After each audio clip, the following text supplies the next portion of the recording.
Hi friends, welcome to our channel Sai Chandu vibes. ఈరోజు పచ్చిపులుసు ఎలా తయారు చేసుకోవాలో చూద్దాం. దానికి కావాల్సిన పదార్థాలు వచ్చేసి గ్రౌండ్ నట్స్, బెల్లము, చింతపండు, ఒక నిమ్మకాయ సైజు అంతా ముందే నానబెట్టుకోవాలి ఒక హాఫ్ అన్ అవర్ ముందు. మీడియం సైజు 2 ఆనియన్స్, జీలకర్ర ఒక టీ స్పూను. ఇవి వచ్చేసి గ్రీన్ చిల్లీ, కొత్తిమీర ముందు వేయించి పెట్టుకోవాలి పక్కన.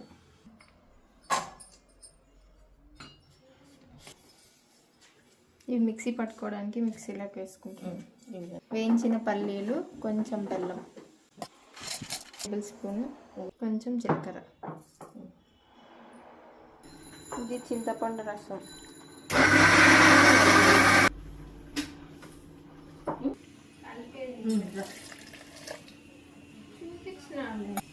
ఇందాక మిక్సీకి వేసుకున్న పేస్ట్. ఇప్పుడు మనం పచ్చిపులుసులోకి తరువాత ఎలా పెట్టాలో చూద్దాం.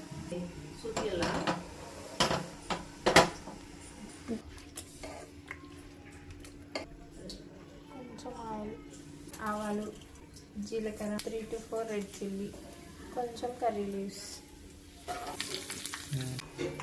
తరువాత పెట్టుకోవడం. పచ్చిపులుసు రెడీ. చాలా ఈజీ, యాక్చువల్గా ఒక 10 to 15 minutes కూడా పట్టదు.